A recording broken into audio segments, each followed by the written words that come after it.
Good afternoon, everyone. I am Alok Gupta, Senior Associate Dean of Faculty, Research, and Administration at Carlson School. It's my great pleasure to welcome you here. Welcome to the November 1st Tuesday. So it's not a special first Tuesday, November 1st. It doesn't happen November 1st every time, but it just so happens that today is November 1st. But it's first Tuesday. Thank you all for joining us. It is my great pleasure to host a fireside chat with our esteemed guest, James White, today. But before we get to our program, I would like to acknowledge that University of Minnesota Twin Cities is built within the traditional homelands of Dakota people. It is important to acknowledge the peoples on whose land we live, learn, and work as we seek to improve and strengthen our relationships with our tribal nations. We also acknowledge that words are not enough. We must ensure that our institutions provide support, resources, and programs that increase access to all aspects of higher education for our American Indian students, staff, faculty, and community members. Also, I want to recognize First Tuesday's long-standing corporate and media partners, Wells Fargo and Twin Cities Business. And of course, a very special thanks to you, many of the Carlson School of Management and University of Minnesota's supporters in the audience today. Today, we have a special guest. I would like to welcome President Joan Gable, who is with here today. She serves as the 17th president of the University of Minnesota, where under her leadership, the university has established Impact 2025, our system-wide strategic plan, surpassed $1 billion in annual research expenditures, achieved record-setting private giving, and advanced transformational collaborations, including NextGen Med, the groundbreaking partnerships between university, Mayo Clinic, and Google. Before coming to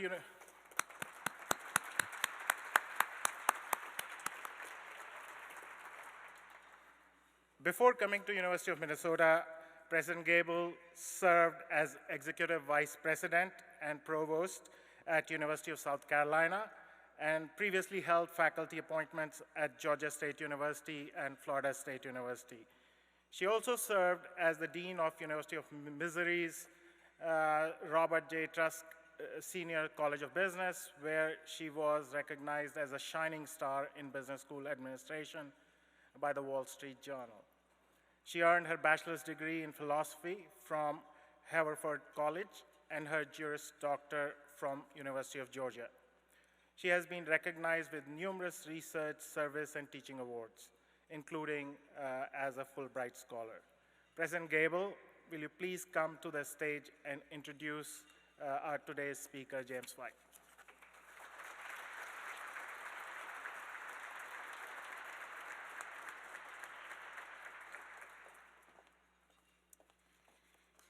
Thank you, Alok, and good afternoon, everybody. It's an absolute pleasure to be able to participate in the First Tuesday series and to be a part of presenting to you my friend and colleague, James White, who I met when I was Dean of Business at the University of Missouri, so we were doing the math. It was a few years ago. We'll just leave it at that.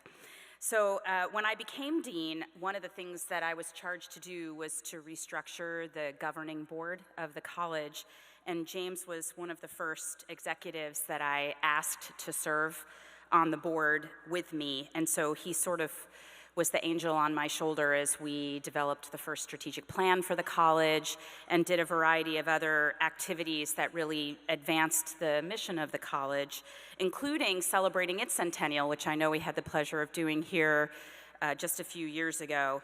At Mizzou, it was back in 2014, and ironically, part of the way in which James participated in that was by doing a fireside chat. So this feels like a nice sort of arc in the nature of our engagement and our relationship.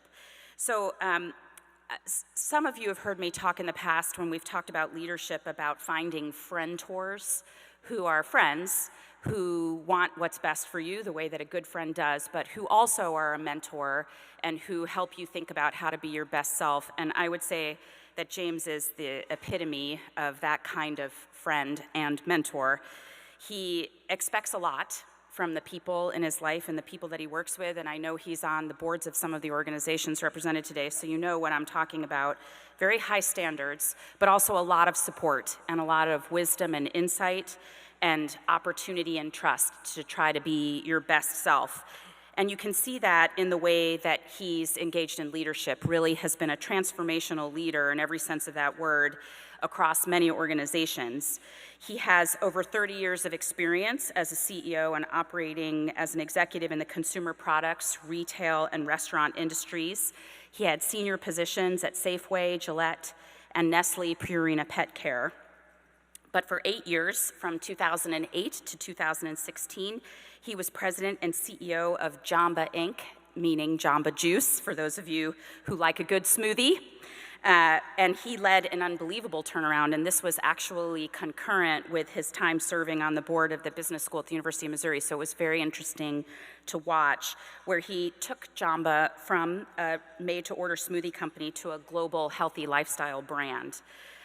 He's also a very experienced corporate director and advisor with over 20 years of experience on more than 15 public and private boards.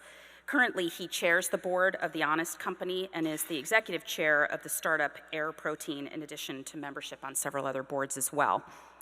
He's always been an ardent supporter of DEI and was named the San Francisco Bay Area's most admired CEO.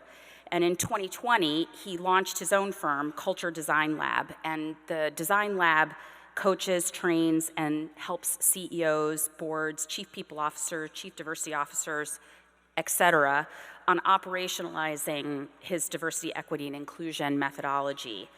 This work is regularly featured in the media. I'm sure you've seen it in the Harvard Business Review, Shark Tank, the Wall Street Journal, the San Francisco Chronicle, Savoy, Black Enterprise, and other outlets. And then most recently, he captured these insights and wisdom in a book called Anti-Racist Leadership: How to Transform Corporate Culture in a Race-Conscious World. Can you imagine a more timely subject? So this work and this book has been now very successful. It's in the top 10 career and leadership books for 2022 so far, and I think you'll see why in just a moment. We're very, very honored, and friends, it is my pleasure to welcome James White to the Carlson School in the University of Minnesota, and I will ask Alok Gupta to join us back on the stage for their conversation. Thank you.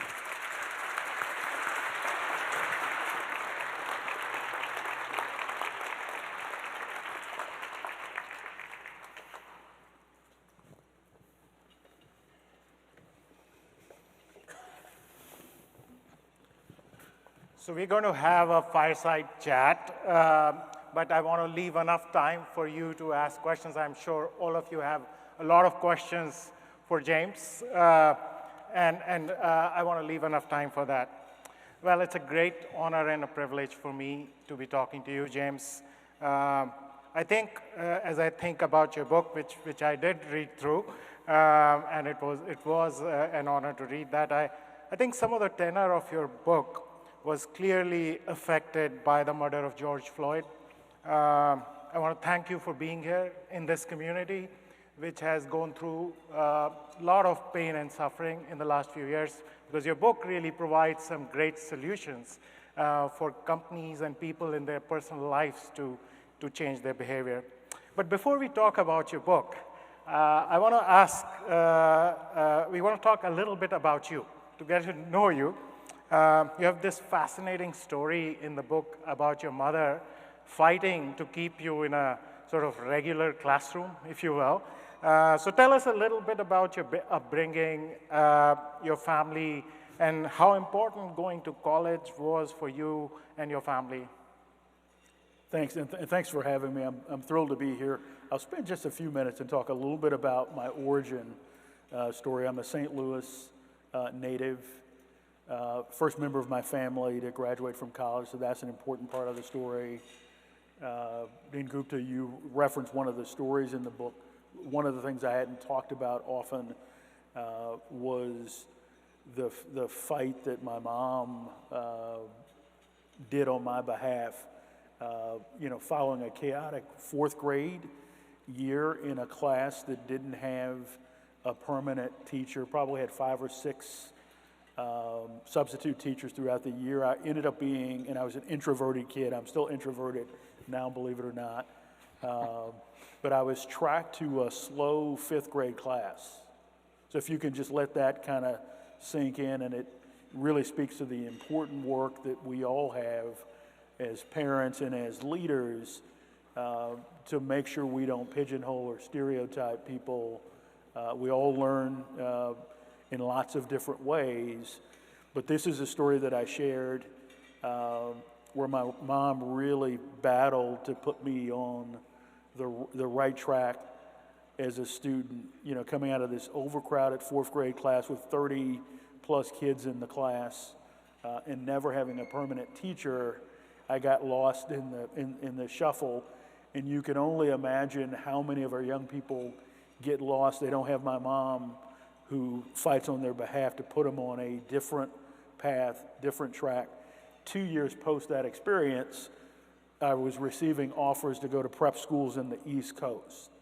So that shouldn't be possible to happen, where you've got a kid that you're considering putting him on a slower track, and he ends up, winning scholarships to prep schools, 2 years later. But I make that point to say that really anything is possible. I'm an unlikely person to be sitting before you today. I'm an unlikely public company CEO, an unlikely public company director, but that just speaks to the potential that is present, for all of us if we can create the space and opportunity to bring our full selves to school, to work, to our respective opportunities. Again, I finished as the first member of my family to graduate from college at the University of Missouri. And one of the other stories that I think is important grounding, and it's something that I hadn't talked about before the murder of George Floyd. We talk a lot about the successes that we have, but I had never talked about some of the challenges. My first job out of college was with the Coca-Cola Company. I was in southeast Missouri. My first week on the job, they have to remove out of my selling territory the headquarters of the Ku Klux Klan in Arkansas. So if you can imagine a young man, first job, I'm pretty proud that I'm working for the Coca-Cola Company, and they have to take out of my selling territory for my own safety what would have been the headquarters of the Ku Klux Klan in Arkansas. As I look back on it now, wasn't aware of it then. If I think about my entire territory, much of that territory would have been sundown towns, which would be places where it is going to be unhealthy to be black or brown. The story we tell in the book is I walk into a supermarket, and I'm selling Minute Maid orange juice at the time, and there's a gentleman that says, "James, we heard you were in town. We suggest that you're not here after dark." And this is somebody who's trying to be helpful. So I just share that to let that story sink in. Thank you for sharing that. So on the other side of it, when you were writing this book, you wrote this book with your daughter. What was it like? And why did you think it was important to include her voice in your message? Well, the history goes back to 2019. So we had started working on this book project, which was an outgrowth of a consulting project at one of the boards that I sat on. They asked me to work with the leadership team to build their diversity, equity, and inclusion agenda, and I happened to invite my daughter to join me on the project. She's a brilliant writer, and I'll say more about that later, and researcher, and we found kind of a mutual passion. And then we went on to do several other projects together, and at some point in the process, we say there is a missing voice and discussion around this topic of diversity, equity, and inclusion and anti-racist leadership, and that's one of a CEO and board member. And then the force multiplier, or the extra, if you will, was to have my millennial daughter kind of filter the discussion through her lens. And I know there's a number of students sitting in the audience. And my daughter is a 30-year-old millennial. I've got a daughter who is Gen Z. And they're going to hold us all accountable very differently than the generations that preceded them moving forward. One of the things that I always love to do is read the first paragraph of the book, and this really captures the power of my 30-year-old daughter, Krista, and her contributions to the book. And this was following the murder of George Floyd. Around June 1, she comes to me and says, "Dad, I've got a different way for us to start the book." And this is the paragraph she sent across, so I'm going to read it for you. "This book is not apolitical. This book is explicitly anti-racist, pro-black, pro-LGBTQIA, and feminist. This book takes the stance that Black Lives Matter, that LGBTQIA rights are human rights, that people of all abilities deserve respect and access, and that people of all genders have the right to sovereignty over their bodies and identities." And maybe I'll read that one again. People of all genders have the right to sovereignty over their bodies and identities. This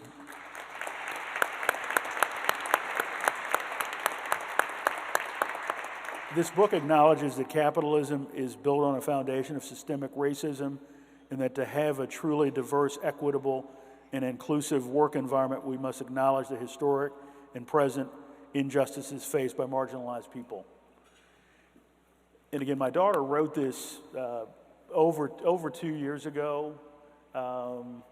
As I read it, it's unedited from what she shared with me.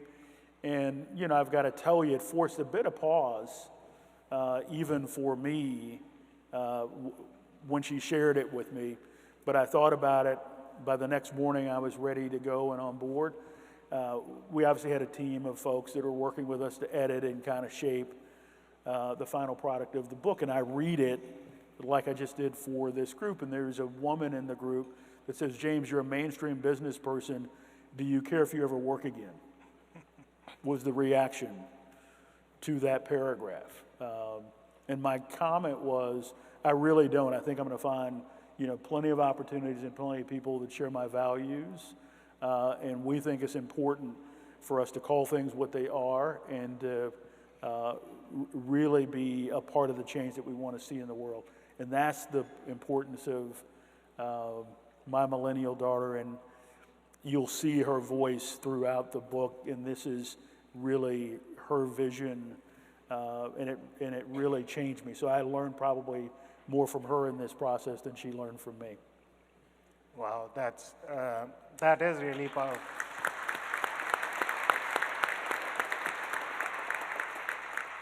I think you're absolutely right. That first paragraph just captures the essence of what the book is about, and it compels you to read it, actually.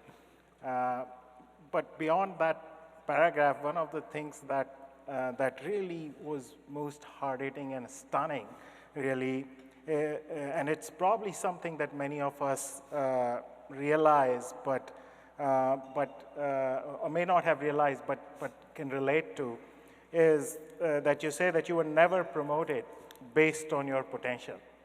Can you talk about what kept you motivated despite realizing this constant discrimination, and you yet ended up building this fabulous career? What were some of the key inflection points? What would your message be to the young people who are just starting out their careers and perhaps are going to face similar roadblocks in their way? Yeah, I'd make, the first point that I make is really all about my mom and dad and their investment in me, so I couldn't let them down.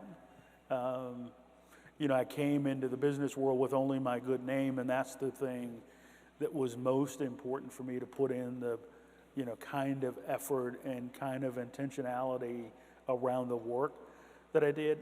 I want to step back and share the point around never being promoted on potential.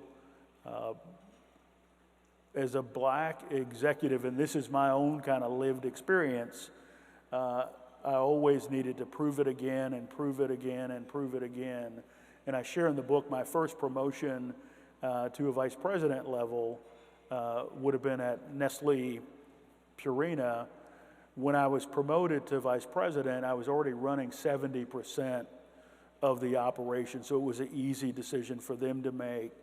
And it kind of underscores the point of me needing to prove it again and prove it again and prove it again. And I make that comment for the leaders in the room.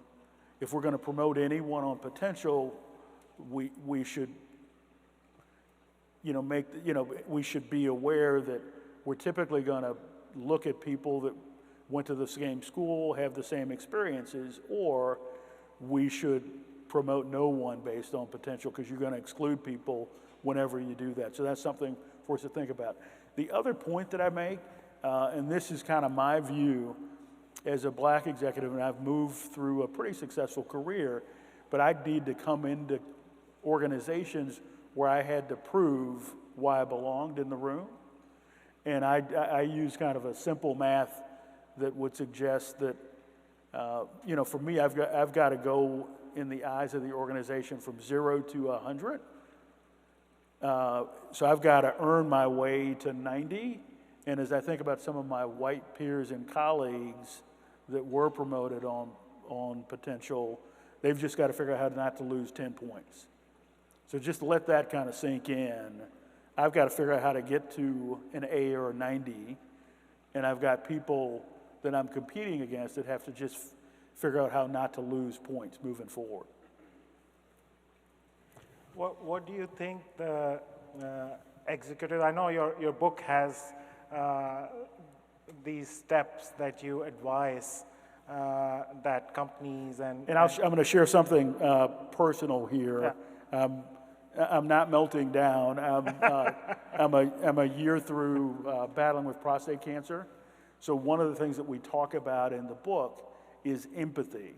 So I've got a lot more empathy today for all the women in my life that have gone through menopause. So I'm having a hot flash, guys, right before you. And I'm okay with that. One of the things that we talk about in the book is one of the core capabilities that leaders are going to need to build moving forward is that of empathy. And sharing this with you, I think, gives you an example of what that might look like as you tell your own story moving forward. Back to the book and the things that we believe are important for leaders to do. We believe that the CEO, the chief executive, she's got to lead this work. It can't be delegated. So the leader has to really be focused on this work. The second point that I'd make is we've got to take a look at every system inside either the institution, if we're talking about the university, or inside a corporation, any system that touches people and people-related policies, from how we hire people to how we onboard them to how choice assignments are given out to how we promote people to how people are compensated. And we've got to make sure that we unbias all those systems, that we build more equity into those systems. The critical lever in any organization or institution is the middle part of the organization, middle management, or the middle part of the institution. Most of us experience the organizations that we work for from the leaders that we work for. For that middle management portion of the organization, people either describe it as the movable middle, the immovable middle, or the frozen middle. But I'd argue that that's the most critical place to bring the right set of tools, the right set of incentives to really drive sustainable change. And we spend lots of time on ways for organizations to really facilitate change in the middle portion of the organization. And then the final point I'd make is around measurement and metrics. If it matters, you measure it. Anything in business, and whether it's the work of anti-racist leadership or DEI, we've got to manage it and metric it. One story we tell in the book, the CEO of Medallia, the experience management company, made a commitment 2 years ago around the murder of George Floyd of changing the representation of his organization from, the black representation was 1% at the time. He wanted to move the number of 13% to match the U.S. Census. And he took just one simple step. And he, Leslie Stretch is the CEO. If you Googled, you'd find this announcement, and they've done really beautiful work around the space. But he tied the equity compensation of his leadership team to moving from 1% to 3% to 7% to 13%, 100% of their equity compensation. So when I make this point in the rooms, what do you think happened? There was a lot more black people at Medallia in a very short period of time as the metrics got tied to just that simple representation goal. So you can clap if you'd like, or.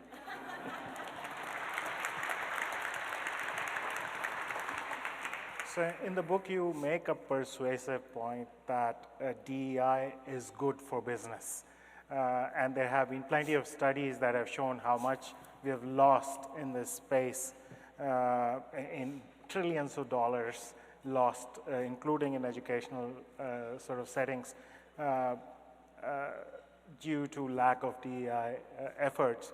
Why don't people get it? Why don't companies get it? Why don't we get it as educational institutions?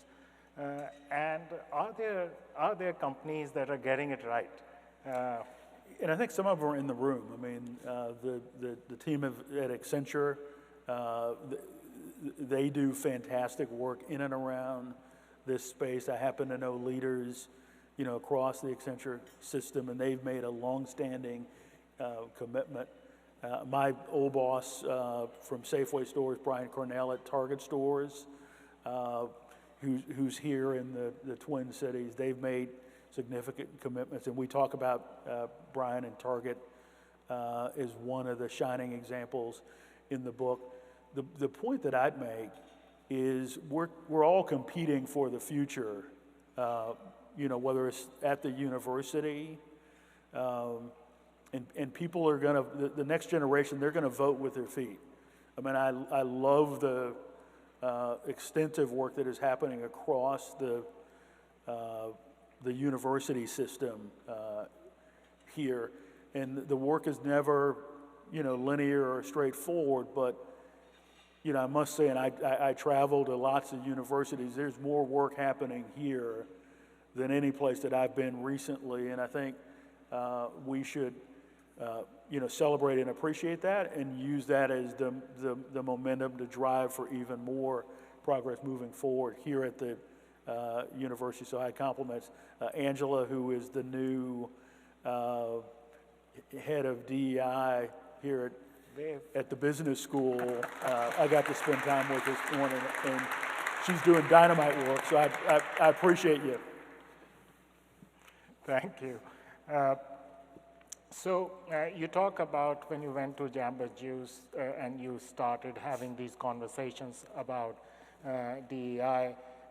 Ultimately, you had to let go 1/3 of the people from the leadership group.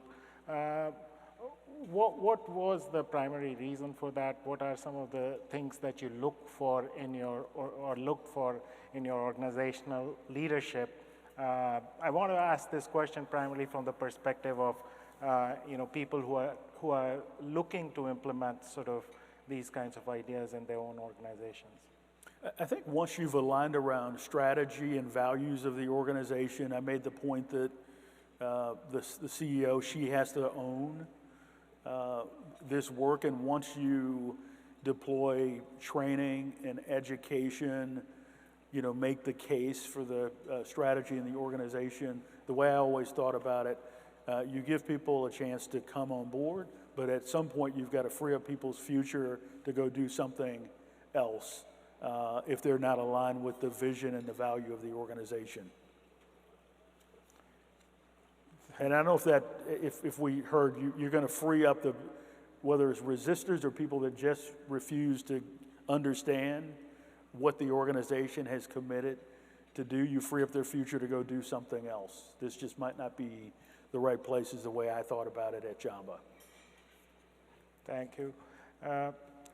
We talked a little bit about the empathy and the need for leaders to have empathy. I always am amazed at people who sort of may have lost empathy, even though they went through the same kind of discrimination. For example, the kind of words I've heard is, oh, if I could do it, they could also, right? What do you think about that, and how do you think that we can remain empathetic regardless of the success we might have in our own careers? Well, I think for the leaders in the room, empathy is a core capability, has never been more important. If we think about all the challenges that we've all managed and led through, whether it's the pandemic or the global racial reckoning, and to be honest, the current pushback against the global racial reckoning. I believe a couple things foundationally. I believe empathy can be learned. I think we need to find ways to put ourselves in different kinds of experiences so that we can develop empathy. And I'll share just a couple of examples. In my work experience, we would take leaders and try to put them in different experiences. We would attend both the Black and the Hispanic MBA conference at the time when I was at Nestle Purina. And if you can imagine being the only white leader in the room, and there's 5,000 to 10,000 Black folks or Hispanic, Latinx folks in the room, and every elevator, every meal, every experience, you're the only one, just for at least those 2 or 3 days, it changes you in some way. And to put a finer point on it, I'll share an example. We sent a white male executive to a women's conference, and there were 500 people at this conference and maybe 10 men. And this gentleman, after just one day being one of maybe 10 men in a room of 500 women, and I would suspect that they joke with him a little bit in a setting like this, being one of the only 10 guys that your company made you come to this event. He was so stressed out. This is a true story. He was so stressed out he couldn't go to dinner, just being the only one for 8 hours. But those are, so you can develop and build empathy, and I think empathy is an important business skill. We share another example. One of my former CMOs, she is CMO of Trinity Health, a big Catholic healthcare system that has a lot of underserved folks in their community. And during COVID, she virtually attended a dozen Black churches around the country, and she would go through the whole church service and then would clip the part where they talked about the healthcare disparities, COVID, the challenges, and she would send that to her colleagues across the organization to educate them and help them build empathy so that they provided better solutions inside their organization for their most important constituency. So those are just several examples. Thank you. Thank you. So I want to before I let the audience loose on you, I want to ask a couple of questions about maybe the future, looking at the future. What advice would you have for a future CEO, besides reading your book, or a corporate board member, for the future leadership, and what should be the most important tenets of leadership in the next decade or so when people are considering these positions? Well, I think the soft skills are going to be some of the most important skills. As I talk to CEOs and boards, the thing that has been most important to get them through the last 2 years is everything that we don't learn in business school. So that's maybe a message for you to make sure we have a few other things kind of integrated. But if you think about all the discussions around environmental, social, and governance kinds of things, inclusive of the diversity, equity, and inclusion work. This is stuff that we need to figure out how to build into the curriculum for this next generation of leaders. And I think the leaders that are going to win moving forward are going to be leaders like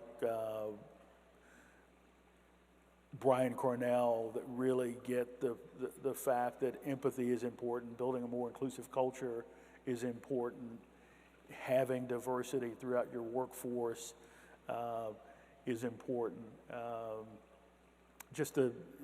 And the final point, you've got people like my daughter in the next couple generations, millennials and Gen Zs, that are going to be both our consumers and our colleagues and employees.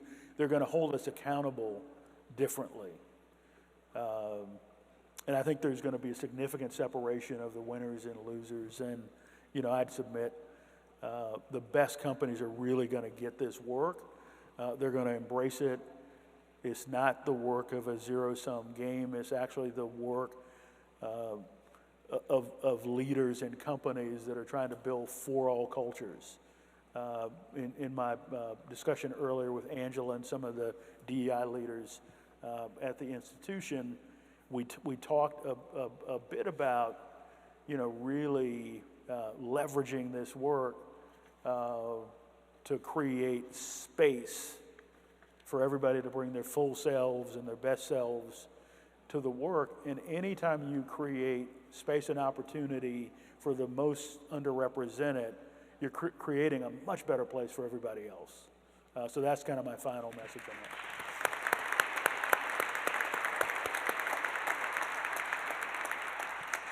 Thank you, James. I'll open it up for the audience. Are there any questions for James? I see lots of hands.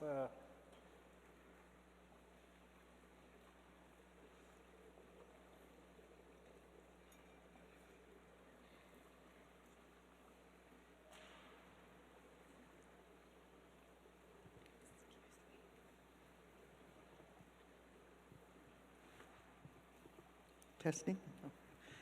Hello. I'm so appreciative to be here today to hear you speak. Thank you, Angela. As I'm sure you're aware, there was a case heard before the Supreme Court yesterday on affirmative action, and I wanted to find out what your thoughts are on that policy. It's unfortunate. It's a challenge, but I think we need to keep pushing to create more inclusive opportunities. I've had this question posed several other places. Likely when the Coca-Cola Company hired me in 1983, I was an affirmative action hire, and I turned out to be CEO. So I think we need to create space for the human.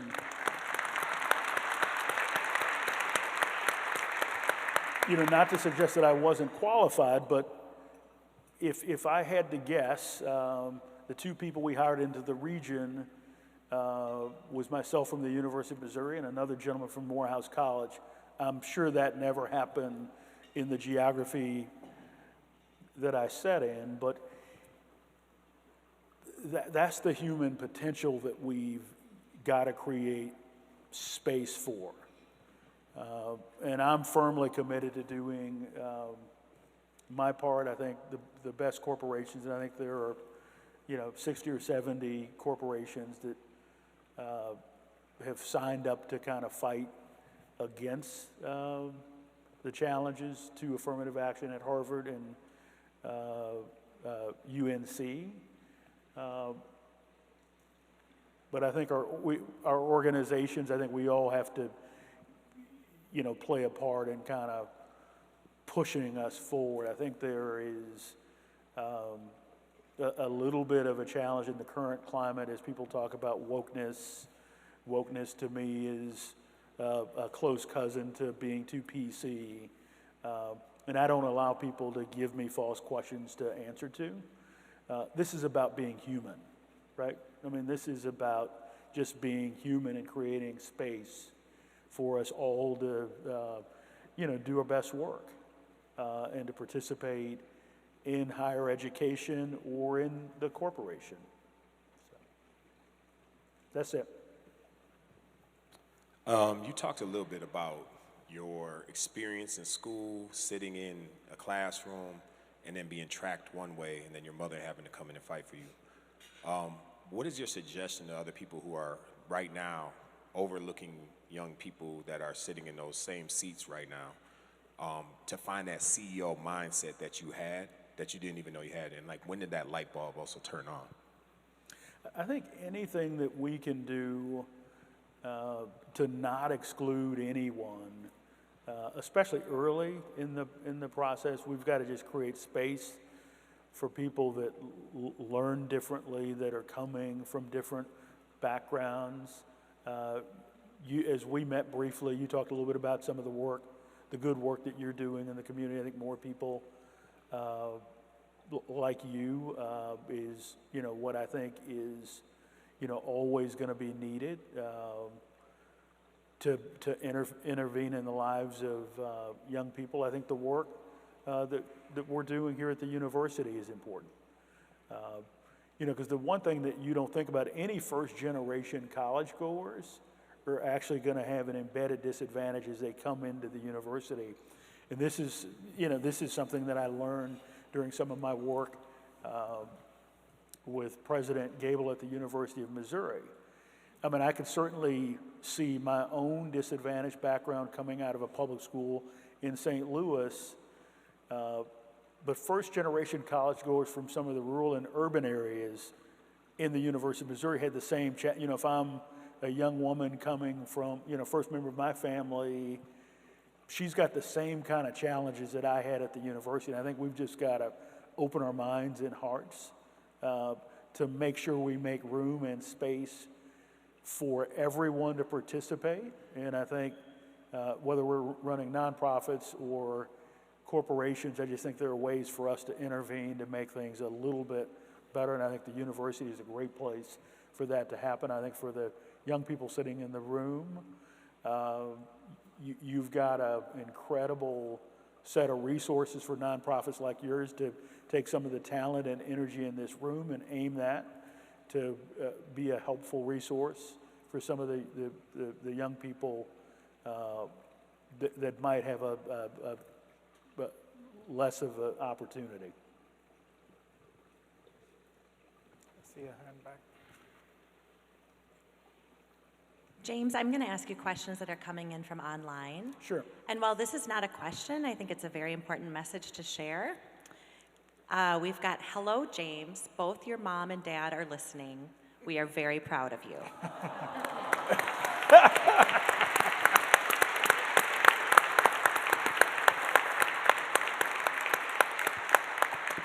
I must say that's never happened before. Hey, Mom, Dad. I got to follow that up, and I don't know how. But anyway, great. My question today is this. Obviously, you can't see from here, but I travel on wheels. But that doesn't stop me from being competitive in the work world. But I couldn't have done it without Carlson School of Management a long time ago. And so I thank them, first of all. But my question is this.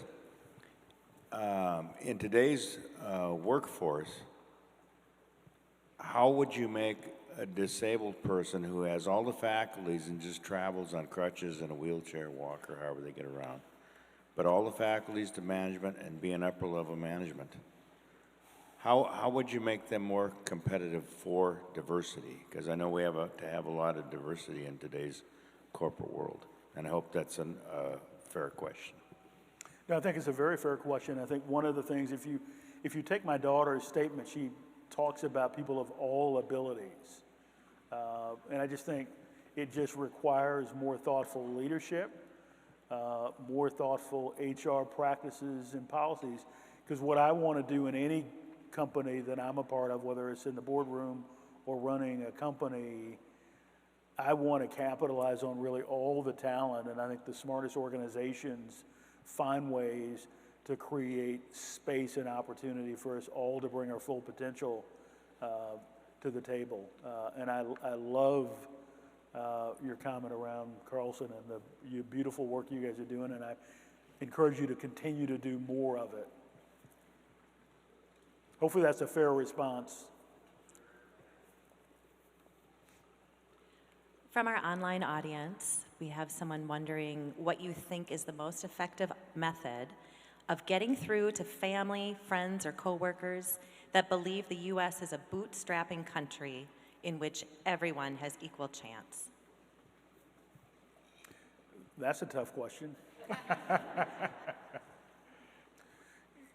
And I think part of that storytelling that we've done about ourselves is, partially true, but I just think some of us has a different set of obstacles and challenges that unless we pause to kind of think about it, and again, I go back to the point that I make about my own experience where I have to prove it again and prove it again and prove it again.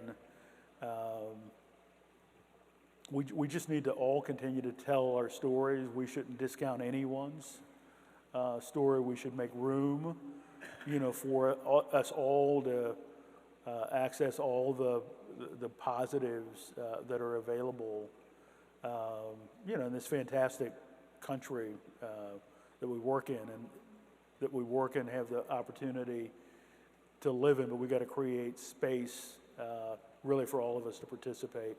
And for me, it's about being human. And the point I'd underscore is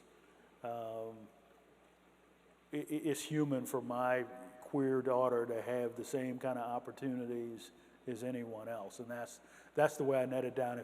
If you can make it personal, and typically people develop empathy when it's one of your loved ones, and then you fight for that differently. So that's the best advice I'd be able to share for you. Thank you for being here today. My question is related to what you said about what measured gets done, and I love that. And I think there's a lot of evidence that suggests that even though there was this huge commitment post-George Floyd to anti-racism and racial equity, that commitment has sort of fizzled.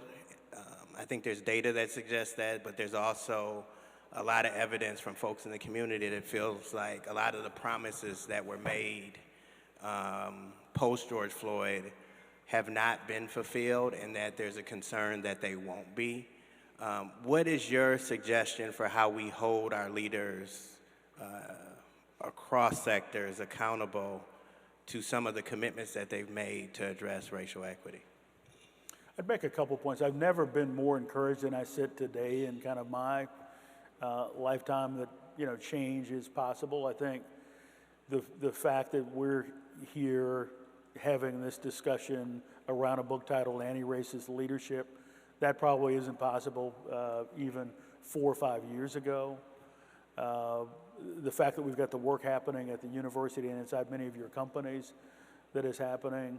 But to the point you make, there's been significant pushback against the progress that we started to see happen with lots of false narratives. There are lots of companies that made commitments post the murder of George Floyd that I've seen unfulfilled. But I think we've got to stay at it. That's why I'm out here. And I think we've got to make small and large change where we sit inside of our own organizations and communities. But there's always a pushback when there's change made, and I think we collectively made some change post the murder of George Floyd. The folks sitting in this room, you guys sit at ground zero of the good work that I think we're capable of, and there's just a lot more work that needs to be done moving forward, and I'd encourage you to really stay at it. And I think for the leaders in the room, the folks inside our companies are watching us, and as we talk about the migration of people out of companies and quiet quitting and all these things, you've got the next couple generations that are going to hold us into account, and they're going to make different decisions on where they work. There are people sitting in this room today, some of the students, and they're looking at who's in the room, and they know those are companies that they likely would be able to bring their full selves to the to work at those places. So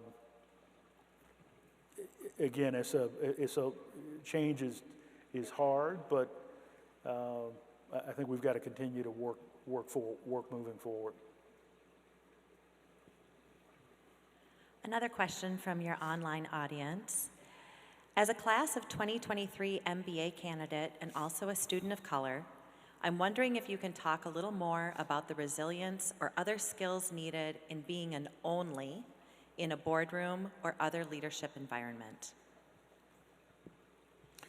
I think you've got to be very centered and kind of focused around your own true north and your own values.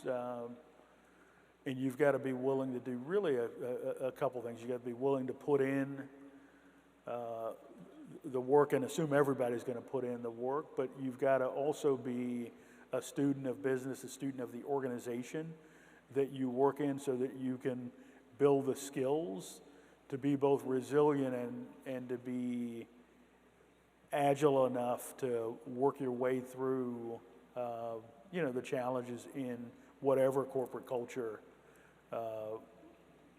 that you work in. And one of the points I often make, I watch folks that would give up too soon when they face the first challenge inside corporations, and then I watch some of those people move laterally across a career. So at the first challenge, that's never the place that I stop.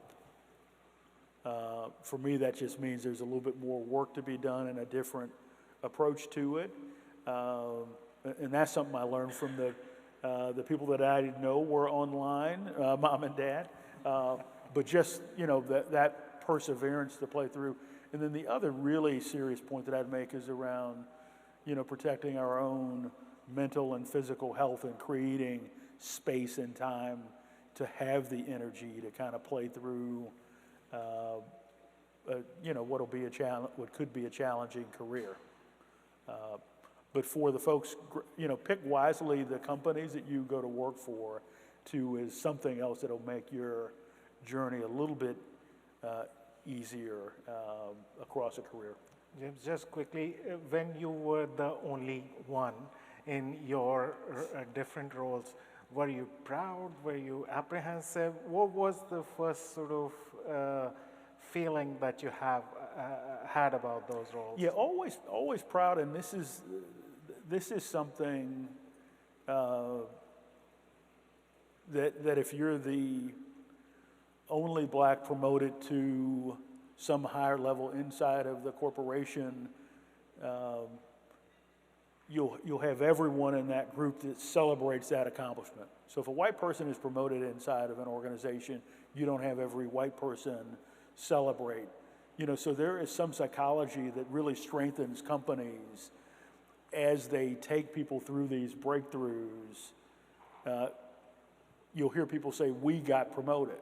Because what it tells people that are not represented in the leadership is that there's an opportunity because there's someone that maybe looks like me or comes from a similar background sitting in a leadership role.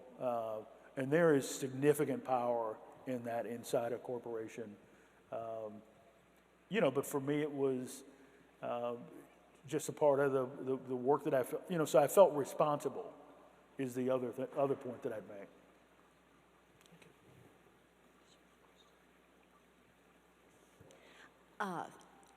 I now call myself a member of the Roe generation. That if I had not had bodily autonomy for the last 50 years, I wouldn't be chair of a department here, the first woman chair ever in 120 years at the School of Dentistry. And I look, and I look across this room and there's so many women leaders. I fear 50 years from now, there won't be this many women in the room. How should we message? How should we talk more in a better way about bodily autonomy? I noticed it was in your first paragraph, so I was like, glad it was in your first paragraph. I just think I think we've got to really bring broad and inclusive language. And again, that comment in the first paragraph is really all my daughter and a part of her educating her dad. So I think anything that we can do to educate colleagues, associates, in and outside of our organizations becomes important. And the fact that she wrote this 2 years ago is just really, really powerful and says that we've got a generation of really, really smart people, and we've got to live up to that expectation as the leaders that are going before that generation. I think they're more studied. I think they've got a higher expectation of us all, and I think we need to live up to that expectation. We will take one last question. Yes, hello. I'm Isabel Belter, the Vice President of the Carlson Business Board, which is the undergraduate student government at Carlson. And you talked a lot about proving yourself and over reassuring those around you that you are worthy of the spot that they, provide for you. And something that we as young people are often pondering is in our action towards DEI and towards equity and belonging, how do we prove ourselves that we are worthy of those spaces and that we can have those conversations with those who are older than us, have that experience, and truly prove that we can make change? Well, I love the fact that you posed the question. I think your generation is going to hold us all accountable for being better moving forward. And I would encourage you and your peers to continue to spend time with more different people. Because I just think, and I love the fact that I think everybody going through the programs here have some international experience. Dean, you were sharing with me.